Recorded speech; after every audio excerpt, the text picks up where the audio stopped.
کسی تاخیر آج کے مقرر خصوصی حضرت علامہ و مولانا مفتی محمد قاسم رضا امجدی صاحب کی بارگاہ میں گزارش کی جائے کہ وہ مائک پر تشریف لائیں اور اپنے خطاب حسنہ سے ہم سبھی لوگوں کو مستفیض فرمائیں۔ آئیے ہم سب اپنے مہمان خصوصی کا شاندار اور جاندار طریقے سے استقبال کریں اور زوردار نعرہ لگائیں، نعرہ تکبیر، نعرہ رسالت، مسلک اعلی حضرت مفتی قاسم رضا امجدی صاحب قبلہ، نعرہ تکبیر، نعرہ رسالت۔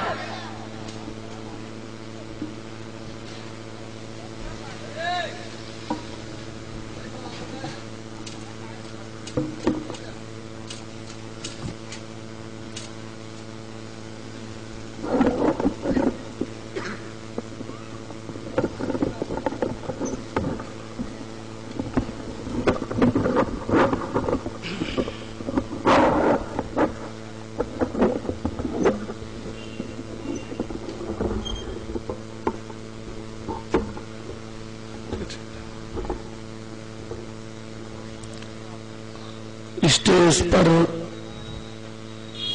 رونق افروز باوقار علماء کرام و موقر سامعین حضرات، السلام علیکم ورحمۃ اللہ وبرکاتہ۔ وعلیکم السلام ورحمۃ اللہ۔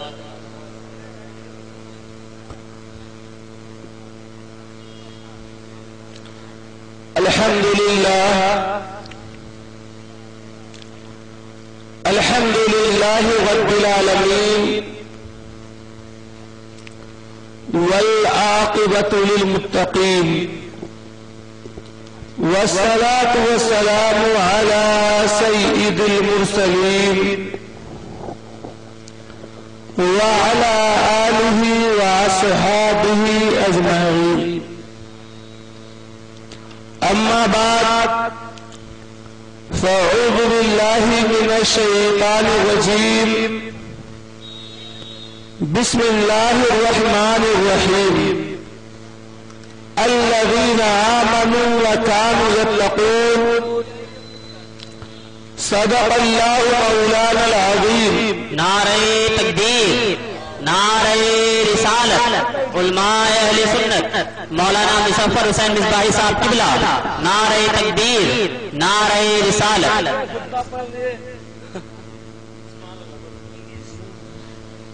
چلیے کبھی بیٹھ ہی جائیے۔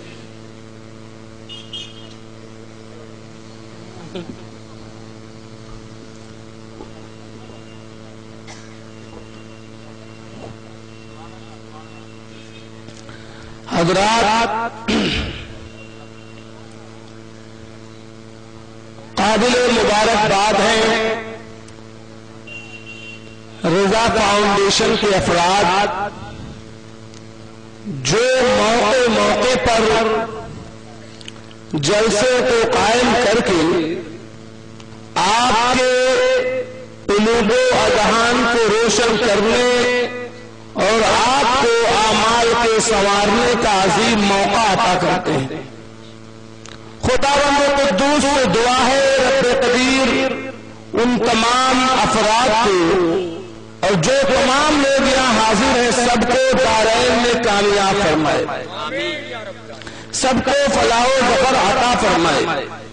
حضرات، آؤ اس سے پہلے کہ کچھ بیان ہو، کچھ تذکرہ ہو، آؤ گرتوں کو اٹھانے والے، ڈوبتوں کو تیرانے والے، بیماروں کو شفا دینے والے، شفاعتی لأہل الکبائر کا مستجاب سنانے والے، روحی فدا جناب محمد مصطفیٰ صلی اللہ علیہ وسلم کی بارگاہ بےکس پناہ میں درود شریف کا نذرانہ بانداز غلامانہ پیش فرما لیں۔ اللہم صلی علی سیدنا شفیعنا حبیبنا نبینا قریبنا بارک وسلم صلاۃ و سلاما علیک یا رسول اللہ صلی اللہ علیہ وسلم۔ حضرات، میں اس بات میں فخر محسوس کر رہا ہوں کہ آج مجھے خواجہ غریب نواز کی بارگاہ میں کچھ خراج عقیدت پیش کرنے کا موقع میسر آیا۔ کون ہے خواجہ، ان کی عظمت کیا ہے، ان کی رفعت و شان کیا ہے، ان کا مرتبہ و وقار کیا ہے، رب نے انہیں کتنا عظیم کیا، ان کی شان کو کتنا بلند و بالا کیا، آپ کو کس مقام اعلیٰ پر فائز فرمایا، اس کا ہم کیا بیان کریں۔ حضرت سید العلماء ماروی نے بیان فرمایا کہ اے خواجہ غریب نواز، آپ کی شان عالی تو یہ ہے کہ تیرے پائے کا نہ میں نے، تیرے پائے کا کوئی میں نے نہ پایا، تیرے پائے کا کوئی میں نے نہ پایا خواجہ، زمین والوں پہ تو اللہ کا سایہ خواجہ، زمین والوں پہ تو اللہ کا سایہ خواجہ، یہ ہے حضرت خواجہ غریب نواز۔ اور آگے بیان فرماتے ہیں کہ ہند پہ، ہند کی زمین تم ہو، ہند میں سوغات رسول عربی، تم ہو ہند میں سوغات رسول عربی، ہر طرف ابر کرم تیرا چھایا خواجہ۔ یہ خواجہ غریب نواز ہے کہ آپ کی شان عالی اور آپ کا رتبہ اعلیٰ یہ ہے کہ کمزور آتا ہے آپ کے در پر تو طاقتور بناتے ہیں، ضعیف آتا ہے تو قوت بخش دیتے ہیں، بیمار آتا ہے تو شفا عطا کرتے ہیں، اور جو پریشان حال آتا ہے تو اس کی پریشانی کو دور کر دیتے ہیں۔ کیوں؟ اس لیے کہ آپ پیدائشی غریب نواز۔ سبحان اللہ، سبحان اللہ۔ لیکن سوال یہ ہے، بات یہ ہے کہ ایک طرف ہمیں بیان کرتے ہیں کہ خواجہ غریب نواز کی شان یہ ہے کہ روتا جائے تو ہنستا آئے، پریشان حال جائے تو اس کی پریشانی دور ہو۔ دوسری طرف ہمارے سامنے ایک جماعت ہے جو نظریہ یہ پیش کر رہے ہیں، سنو، کوئی بھی بندہ ہو وہ اللہ کا محتاج ہی ہوگا، لہذا جو دے گا اللہ ہی دے گا، اللہ کے علاوہ کوئی عطا نہیں کر سکتا۔ تو جب اللہ کے علاوہ کوئی دے نہیں سکتا تو تم خواجہ غریب نواز کو مدد کے لیے کیوں پکارتے ہو؟ حضور غوث اعظم کو پریشانی میں کیوں پکارتے ہو؟ مصائب و آلام میں گر جانے کے بعد حضرت مولا علی کو کیوں پکارتے ہو؟ حضرت آقائے دو عالم کو کیوں پکارتے ہو؟ سن لو، اللہ کے علاوہ کوئی مدد نہیں کر سکتا، جو معاون ہے وہ رب کی ذات ہے، جو مدد کر سکتا ہے وہ خدا بند قدوس ہے، رب کے علاوہ کوئی مدد نہیں کر سکتا۔ اور اپنے دعوے پر قرآن کی آیت پیش کرتے، کیا تم نے نہ کہا؟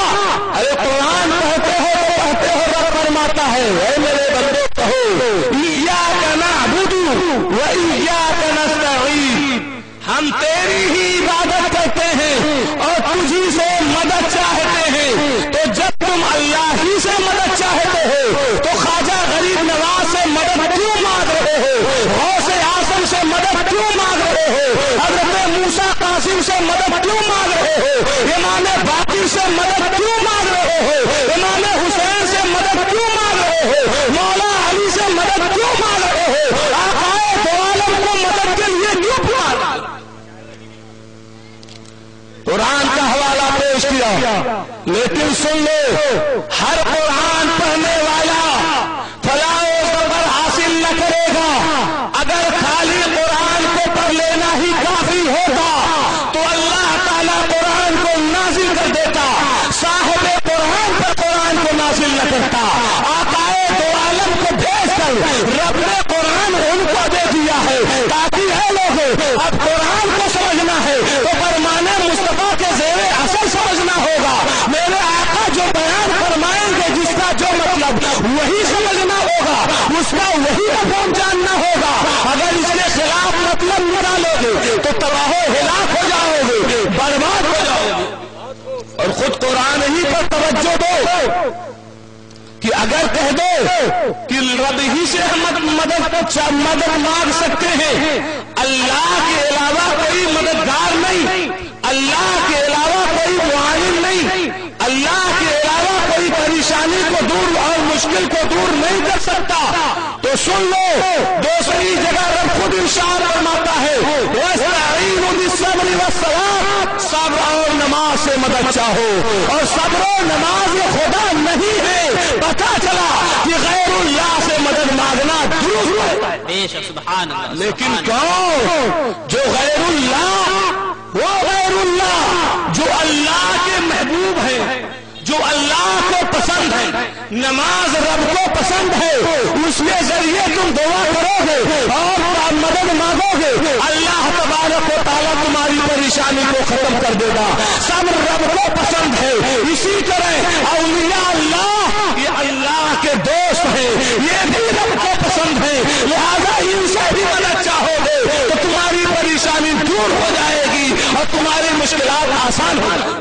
بے شک سبحان اللہ، سبحان اللہ۔ لیکن اب سوال یہ ہے، کہتے ہیں جب سب رب کے محتاج ہیں، ہر ایک رب کا محتاج ہے، سارے ولی رب کے محتاج ہیں، سب رب کے بندے، تو یہ دے کیا سکتے ہیں؟ یہ کہاں سے بادشاہی دیں گے؟ یہ کہاں سے رتبہ و مقام دیں گے؟ ارے یہ تو خود ہی محتاج ہے۔ آؤ ہم پوچھتے ہیں، اے خداوند قدوس، کیا تو سب کو ایک برابر عطا کرتا ہے؟ یعنی جب تو کسی کو دیتا ہے، جب تو عطا کرتا ہے تو برابری کے ساتھ عطا کرتا ہے، یا تیرے عطا کرنے میں کچھ فرق بھی؟ جب تو دیتا ہے تو سب کو برابری عطا کرتا ہے یا کسی میں کچھ امتیاز بھی رکھتا ہے؟ تو رب فرماتا ہے ان الفضل بید اللہ یؤتیہ من یشاء، کامیابی اللہ کے ہاتھ میں ہے، فلاح و ظفر اللہ کے ہاتھ میں ہے، ترقی اللہ کے ہاتھ میں ہے، بلندی اللہ کے ہاتھ میں ہے، مرتبہ اللہ کے ہاتھ میں ہے، وہ جسے چاہے عطا کرتا ہے۔ بے شک سبحان اللہ، سبحان اللہ، بے شک۔ پتا چلا ہر ایک کو نہیں دیتا، جسے چاہتا ہے اسے دیتا، اور کسے دیتا ہے؟ حدیث پاک بخاری شریف کے اندر ایک روایت پاک موجود ہے، آقا دو عالم ارشاد فرماتے ہیں کہ رب فرماتا ہے، حدیث قدسی ہے، ما زال عبدی یتقرب الی بالنوافل، کہ میرا بندہ نوافل کے ذریعے میرا قریبی بنتا رہتا ہے، میرا دوست بنتا رہتا ہے، حتی احببتہ، یہاں تک کہ میں اسے محبوب بنا لیتا ہوں، اسے اپنا پسندیدہ بنا لیتا ہوں، فَكُنْتُ سَمْعَهُ الَّذِي يَسْمَعُ بِهِ، تو میں اس کی سننے کی طاقت بن جاتا ہوں جس سے وہ سنتا ہے، وَيَدُ الَّتِي يَبْطِشُ بِهَا، اور میں پکڑنے کی طاقت بن جاتا ہوں جس سے وہ پکڑتا ہے، وَرِجُلُ الَّتِي يَمْشِي بِهَا، اور میں اسے چلنے کی طاقت بن جاتا ہوں جس سے وہ چلتا ہے۔ تو رب شان روحانیت کی بادشاہی اسے عطا کرتا ہے جو نوافل کا پابند ہوتا ہے، اور نوافل کب مقبول ہوں گے؟ جب آپ کے فرائض پورے ہوں گے۔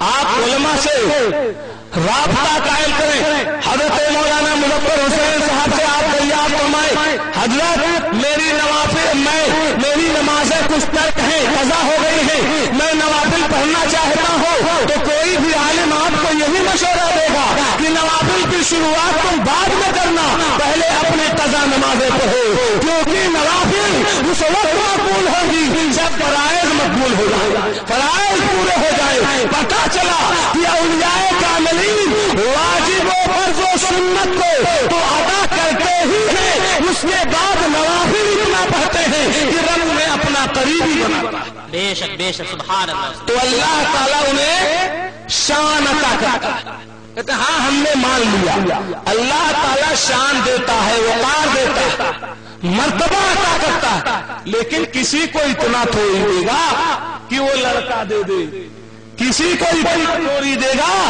کہ وہ لڑکی دے دے، کسی کو اتنا تھوڑی دے گا کہ وہ پریشانی کو دور کر دے، کسی کو اتنا تھوڑی دے گا کہ وہ مشکلات کو آسان کر دے۔ میں کہتا ہوں یہ پابندی تمہاری ہے، ہم اسی رب سے پوچھتے ہیں، اے خداوند قدوس، جب تو کسی کو پیارا بنا لیتا ہے، جب تو